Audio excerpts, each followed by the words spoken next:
Hi and welcome back to Bookish Theories. Today we catch up with RM's Domodachi to see how the song fits into the concept of right place, wrong person. Co-written and co-produced by RM himself, Tomodachi is a collaboration with British rapper Little Sims, and it's sang in English, Korean as well as Japanese. The title of the song is a romanization of the Japanese word that means friend, and the track itself talks about people that one consider friends but at the same time end up being very toxic additions to your life. These friends RM is singing about are the type of friends that one doesn't wish on their worst enemies. They're controlling, fake, but also motivated by self-interest. Now, in regards to who this song is about, this is up for interpretation at this point, because RM himself did not give any additional information about it. Like the other tracks in this album, Domodachi seems to have been inspired by real events in RM's life. When listening to it, even Jimin thought that it felt like a musical diary that Namjoon created to get some things off his chest. If we take a look at the lyrics, for instance, it would seem that these Tomodachi are actually individuals that he had around in his everyday life. People in his circle maybe, or at the very least people trying to get into his circle in order to gain status from this friendship. Whoever this Domodachi might be, they want to gain power, attention, they want to control him, but RM is aware of their intentions, so he's not having it. The experimental nature of the track also gives off an idea of dissonance here. It highlights the fact that these friends are acting like the opposite of a friend, and in the lyrics you have RM calling out these people, while at the same time the chorus insists that we're all friends and we should all dance together.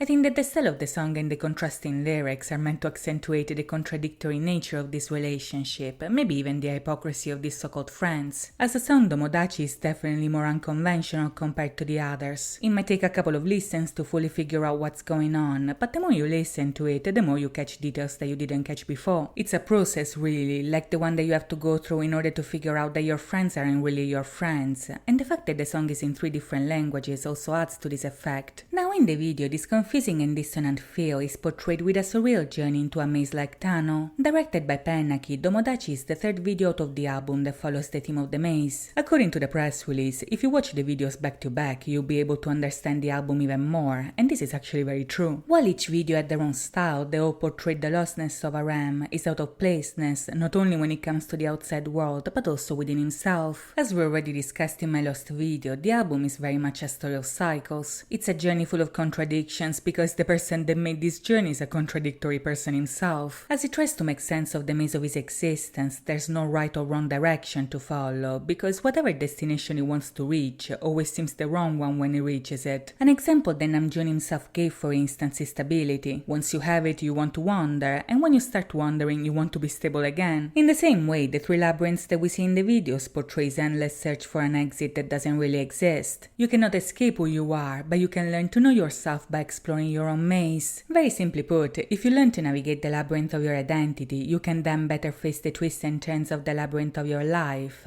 And if we compare the 3 mazes of the videos, I think that they all kind of represent different sides of the very same problem. The maze in Come Back to Me, for instance, focuses a lot on one's relationship with the outside world and its expectations. In Lost, the focus is on one's relationship with the inner world and one's own identity, but in Domodachi I think that we're getting a mix of both. Here, the inner maze and the outer maze come together in a surreal exploration of Namjoon's lived experience. We are presented with a dreamlike scenario which is claustrophobic, suffocating, even scary at times, and even if the protagonist is led to the exit, he eventually goes back in. Now to me the video can be interpreted as a metaphorical journey through Namjoon's unusual life, and the structure of the story is actually very similar to the hero's journey, which is a very common trope in world fiction. BTS already used this monomyth several times in their videos, but maybe the best example of this is the fairy tale that we saw back in Make It Right. Much like Domodachi and the album itself, the hero's journey has a cyclical structure. The hero leaves the comfort of his reality because he experiences a call for adventure, and this calling leads him on a journey that will change him forever. After crossing a border to the unknown, the hero undergoes a series of challenges with the aid of an helper. These challenges slowly transform him until we get to the point of no return, an abyss which marks the death of his past self and the rebirth of his new identity. As the helper aids the hero throughout this journey that transforms him, the hero eventually completes his mission and goes back home, but at this point, home no longer feels like home. The journey changed the hero, he no longer fits the role that he used to have before leaving, so the only answer at this point is to live again towards the unknown. Now, this is obviously an oversimplified summary of the hero's journey, but even from this little outline, you can see the similarities with Domodachi. At the beginning, we see 2 children backing down the road, one of which is played by Kana Osawa, the protagonist of this story. We can say that he's playing Namjoon himself, the hero, and much like in reality, the character character encounters music very early on in his life. The presence of the musician overlaps with the hero's call for adventure. This is the calling that leads the protagonist to begin his journey, but as he and his friend continue down this path, a man suddenly stops the other child from moving forward. The man tells the other child to turn back around, to change his mind, and while the kid follows these instructions, the protagonist continues down this path by himself. Right off the bat, this can be seen as a great representation of Namjoon's youth. He discovered music as a young boy, which is what prompts him to embark on this journey to fulfill his dream, but while his friend left his path under the advice of the adults, he continued to pursue his goal no matter what. As the boy enters the tunnel, in fact, the road is blocked. This is not an easy path to take, and the signs, the barriers and the sirens all signal that maybe it's not a safe road either. This right here is the threshold that marks the limit between what is known and what is unknown. For the hero to begin his transformation, he must cross this border and enter this strange world full of challenges, and this is exactly what happens in the video. Here the protagonist befriends other children. These are some of the Domodachi encounters on this journey, but these are not real friends. They are not the helper the hero needs in his adventure. If anything, they're more like the first challenge to overcome, because they try to distract him from his goal. Despite of that, however, the boy eventually runs back without them. He made his choice, overcame the first temptation to abandon the mission, and eventually moves forward even without them. At this point of the video, we see that in the tunnel there is a traffic jam. The people in the car cannot move, and all of a sudden the boy is surrounded by adults pointing in different directions. In the hero's journey, this is another task to overcome, but if you look at this as a ram's journey, this can also be seen as a metaphor for people trying to influence him at the beginning of his career. As we know, idols are very young when they enter the industry, and all around them there's adults telling them they know best and advising them to take whatever path they want them to take. It's very easy to trust the wrong person at this stage of their career, but in the video the boy is saved by another kid leading him to safety. This other boy is the helper here, the true friend of the hero. He's the Sam to the Frodo, the donkey to the Shrek, a companion that aids the hero throughout his journey. The boy helps him throughout this turbulent path, and even if the two boys have to crawl in a small space, they eventually manage to avoid the chaos happening in the tunnel. Another challenge is complete, but when they get to the other side, the boy is confronted with a long line of people waiting for their turn. These people are waiting for their chance to get on the train that leads to their destination. In the video, we see that there are different trains going in different directions, so not everybody is waiting for the same train. When you enter adulthood, everybody tries to get on their train, so to speak. Everybody tries to find their path and fulfill their ambitions, but while some people manage to get in, others miss this train and have to watch it leave without them. Our protagonist, however, is successful. He manages to get on the train, but this train is even messier than the road he had to take to get there. Once again, this can be seen as a metaphor for RM's experience in the industry, hence why the musicians are there. At this point he's on the train, he's on the right track, but this success doesn't make life easier. It's a struggle to make space for himself in such a busy place, and it's also very easy to disappear in the sea of people going in the very same direction. This scene is very claustrophobic and confusing, and our protagonist is yet again the only child among an ocean of adults. This can be interpreted in different ways at this point of the journey. On the one hand, it can signify that Namjoon had to grow up too fast and become an adult sooner than most. Another possibility, however, is that this imagery is related to how he feels rather than what's really happening. The character being a kid could be a reflection of Namjoon feeling like a kid while getting swallowed by a competitive and chaotic industry. Even in the process of achieving their destination, there's no rest for the people in the train. There's no stability in the wandering, and things are about to get even worse. As we get closer to the point of no return, things become more and more difficult. All of a sudden, in fact, the conductor slams the brakes, and the train is forced to a stop in the middle of the tunnel. This is because the railway has been destroyed by the sudden appearance of a monster blocking the way, and even if we can only see the giant eye of this beast, that's enough to freak everybody out. Now, the appearance of this monster is very interesting here, especially considering the maze concept. The imagery of the monster in the labyrinth has a lot of mythical connotations. It recalls the Minotaur at the center of the maze, right? The creature that the hero has to slay in order to fulfill their purpose. This is the abyss to confront, the point of no return, which is also an imagery used by friend of the channel Carl Jung. As I mentioned in my video about Lost, in fact, according to Jung, the maze can be seen as a symbol of the unconscious, so the monster in the maze is our biggest fears, our shadow, which we must confront before resurfacing from the underworld of ourselves. As we learned from the Map of the Soul series, confronting the shadow is one of the most important aspects of self-growth, and RM as a singer has been confronting this shadow for a long time now. In the past there was even a time where he identified himself as the monster, but in Right Place Wrong Person he no longer does. In Nuts, for instance, the song ends by admitting that the monster wasn't him, and granted, the context of that song is different, but the overall point stays the same. him. Part of the healing process this album represents is for Aram to let go some negativity, to get some things off his chest, but also to overcome moments of darkness that he went through in the past. In the video we don't see the boy killing the monster, but maybe it's because this is a monster that doesn't require to be killed, but only acknowledged. In this hero's journey it's fittingly the friend, the Domodachi, that saves the hero. That one true friend is the one snatching him away from the monster, the one that saves him from his own darkness, but also the one that finds the exit to this maze. As the hero comes back to the surface and escapes the abyss, the childhood friend is there waiting for him. They can finally go home now, but at this point the boy is no longer the same. The journey in the labyrinth has changed the hero, so even if he knows how chaotic it is, he decides to dive back into the unknown rather than staying into unknown that doesn't fit him anymore. If at the beginning he was the wrong person in the right place, by the end he is the right person in the wrong place. There's a shift in perspective here, which is why he decides to leave. This is all I have for you today, but let me know what you think in the comments down below, and if you enjoyed this video, please think about liking and subscribing. As always, thank you so much for watching guys. I'll see you next time. Bye bye.